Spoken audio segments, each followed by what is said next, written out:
手把手，祷告手。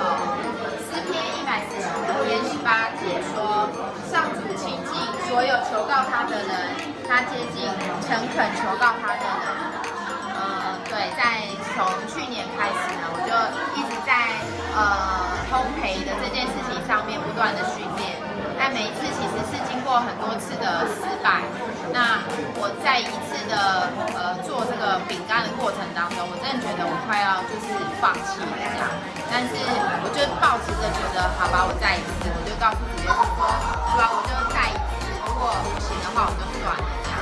然后很神奇的是，后来真的就是找到诀窍，就是甚至在要放弃的那一批面团都被我救起来，这样对。然后我当下真的想到就是这一段的经文，就是当我们求告上帝的时候，他就会亲近我们。对，那我觉得很感恩是，我也在不断的学习新的事物当中，历经挫折失败，不会让我就是只是停留在原地。那更多需要带到的是，就是我觉得还是身心灵能够在这些过程当中能够健康起来。